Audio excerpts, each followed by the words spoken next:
The narrative centers on Rachel Goldberg-Polin, the mother of Hersh Goldberg-Polin, who was taken hostage by Hamas and later confirmed to have been executed. Hersh was among the hundreds abducted during the October 7th attack. For months, Rachel's advocacy became a visible symbol of the global anguish felt by the families of the missing. She traveled the world, addressing forums from the United Nations to the Vatican, famously marking the number of days her son was held with a strip of masking tape on her shirt. Even after receiving the crushing confirmation of her son's death, Rachel refused to retreat into private grief. Instead, she deepened her commitment to public advocacy, maintaining her focus on the humanity of all victims and the desperate need for the remaining hostages to be returned. Her message, consistently anchored in faith and compassion, seeks to bridge the emotional chasm of the Israeli-Palestinian conflict by asserting that grief is a universal experience that transcends political divides. She personifies the difficult question: can the raw pain of a bereaved mother be harnessed to heal deep societal wounds? Analysis. Reasons and consequences of her impact. Reasons for her resonating message.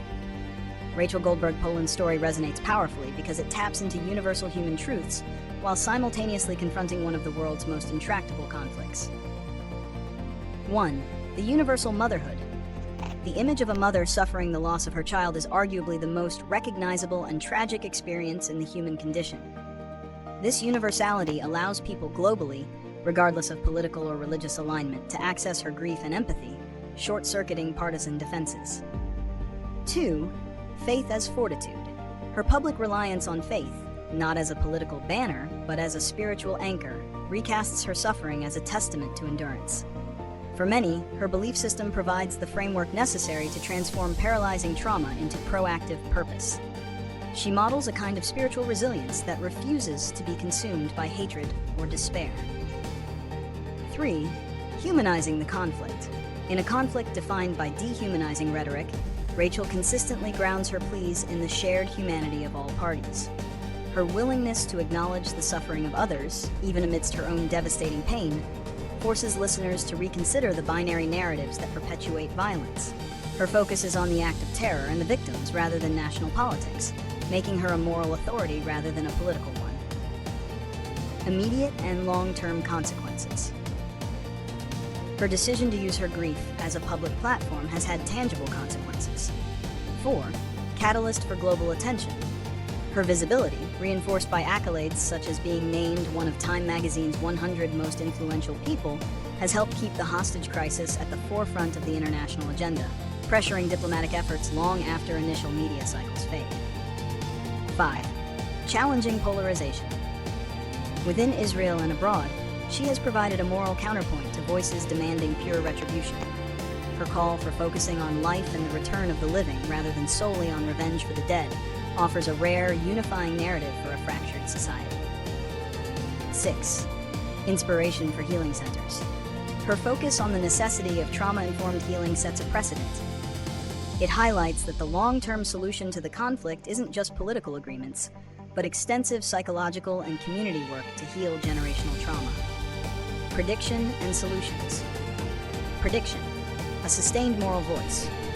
Rachel Goldberg-Polin is likely to evolve from a hostage advocate into a long-term peace and reconciliation figure. Her moral clarity positions her to become a key voice in post-conflict dialogue, similar to other influential figures who emerged from great trauma. She will likely focus her efforts on establishing institutions dedicated to trauma healing, cross-cultural understanding, and nonviolence, becoming a powerful symbol of what it means to choose hope over despair.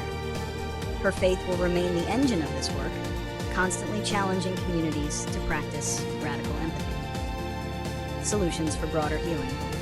The enduring lesson of her story suggests that the path to peace must be paved with intentional efforts focused on human connection and emotional recovery. 7. Grassroots dialogue programs. Organizations should create and fund shared grief programs that bring together bereaved Israeli and Palestinian families. These spaces, facilitated by mental health professionals, could utilize Rachel's message, that all life is sacred, to foster mutual recognition of pain, which is the foundational first step to true reconciliation. 8. Trauma-informed education. Integrating her message and the stories of other survivors and bereaved family members into educational curricula can inoculate future generations against the narratives of hate and vengeance. This involves teaching history through the lens of human experience and the destructive consequences of ideological extremism. 9. Global faith initiatives. Leveraging interfaith platforms, Christian, Muslim, and Jewish, to champion her message can expand its reach, transforming the issue from a political flashpoint into a shared spiritual imperative to protect life and denounce terror. Her narrative is a potent tool for mobilizing people of faith toward a unified humanitarian response.